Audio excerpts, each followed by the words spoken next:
They say love can survive anything. But nobody tells you what happens when love gets tired. When the promises are still there, but strength is fading. This is the story of Daniel Adebayo and Morenike Afuleyan. Daniel married Morenike with a ring that was small, but with hope that was bigger than their entire future. He had empty pockets, but loud dreams. And she believed every single one of them. Their wedding was not something people talked about for years. No long convoy. No loud celebration. Just a small church, a quiet I do, and two young people who believed love alone could defeat life. That first night, Morenike rested her head on Daniel's chest and said, "As long as we have each other, we'll be fine." Daniel held her tightly and promised, "No matter what happens, life will never break us." At that time, those words felt unbreakable. They lived in a single room where rain sometimes entered before visitors.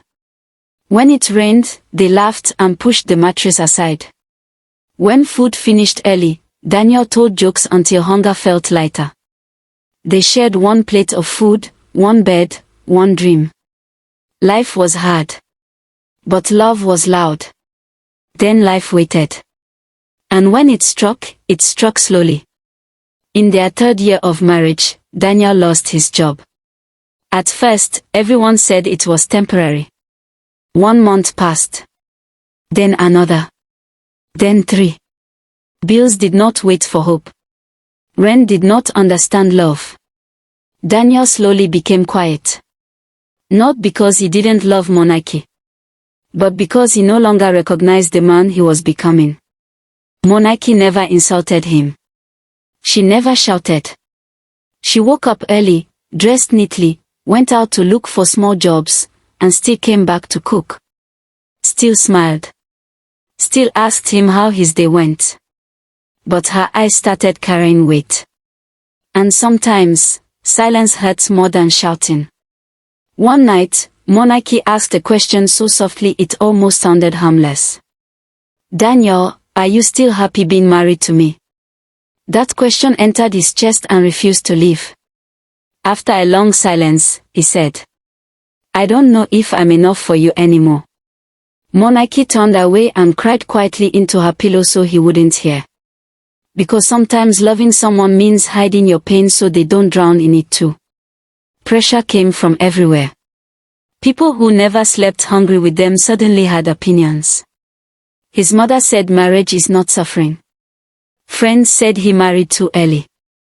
Others said Morenike was wasting her life being patient. None of them lived in that room. None of them heard the silence at night. One evening, Morenike packed a small bag. Daniel watched her quietly. She told him she wasn't leaving because she stopped loving him. She was leaving because she was scared love would turn into bitterness. That was when Daniel dropped to his knees. A grown man. On a bare floor. He begged her not to leave him while he was still becoming the man he promised to be. Morenike broke down completely. The bag fell. Tears flowed. That night, they didn't separate. But love changed. It stopped being innocent. It grew up. They stopped blaming each other. They started praying together, even when it felt awkward. Daniel took any job he could find. Anything that restored his dignity. Morenike supported him without reminding him of his failures. Love stopped being loud. It became faithful. Years later, success came quietly. People praised Daniel for being strong and focused. But Daniel always looked at Morenike and said, "This woman carried my failure when it was heavy." Morenike would smile and reply, "This man didn't run when love stopped being sweet." And maybe that's the truth nobody talks about. Marriage is not proven by happiness. It is proven by endurance. Love is not about who shines first, but who stays when life becomes dark. If this story touched you, someone you know is living it right now.